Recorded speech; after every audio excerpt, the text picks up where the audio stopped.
আসসালামু আলাইকুম, আমি হামিদা রহমান চলে এসেছি নিউ একটা ব্লগ নিয়ে। আশা করছি সম্পূর্ণ ভিডিওটা দেখবেন, ভালো লাগবে। সকাল সকাল নিউ ব্লগ শুরু করলাম। তো আমার হাজব্যান্ড আজকে বাসায় বলল নাস্তা করবে। তো বেশিরভাগে দেখা যায় ইনস্ট্যান্ট নুডলসই নাস্তা করা হয়, তো আজকে বললো একটু শুকনা নুডলস খাবো।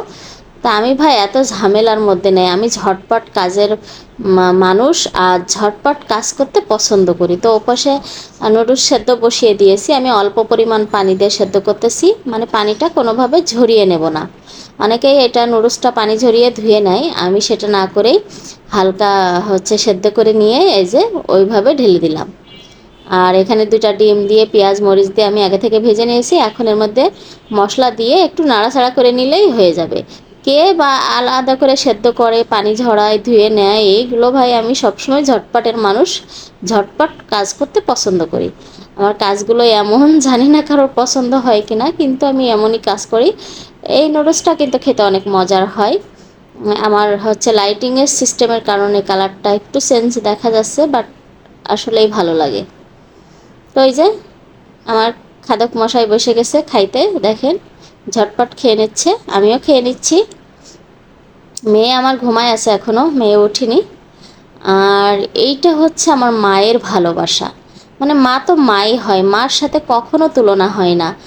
আমার এত বছরের বিয়ের বয়সে কখনো আমি হলুদ কিনে খাইনি। আমার মা সব সময় আমাকে হলুদের গুঁড়া দিয়ে যায়। তো এক থাকতে এক দিয়ে যায়, মানে আমার দেখা যায় আধা কেজি 1 কেজি মতো আছে, আবার হলুদের গুঁড়া দিয়ে যায়। তো এবার আসছিল, আবারও দিয়ে গেছে, আমি ঢালার সময় পাইনি। তো ভাবলাম এখন একটু ঢেলে বয়ম ভরে রাখি। তো সারা বছর আমার মা আমাকে হলুদ গুঁড়ো দিয়ে যায়। এটা কিন্তু তারা বাড়িতে ভাঙায় না, সেও কিনে দিয়ে যায়, বাট দিয়ে যায়।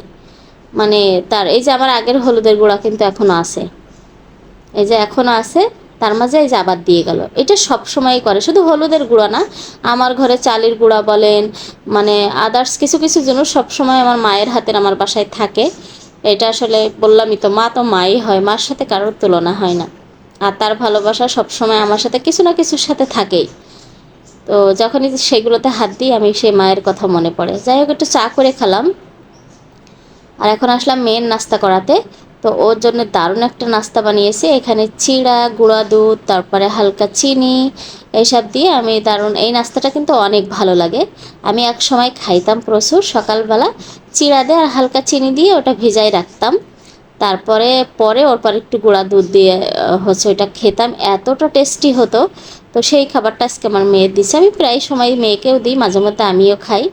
ওর বাবা আলু নিয়ে আসছিলো, আলুটা একটু ঢেলে নিলাম, আলুটা জায়গায় রেখে দিলাম। আবার কিছু ফল নিয়ে আসছিলো। আসলে এই ফল এখন যে পরিমাণ দাম, একটু কম কমই কেনা হয়। এক আঙুর ফলই আপনার 700-800 টাকা কেজি, কী করে খাবে বলেন।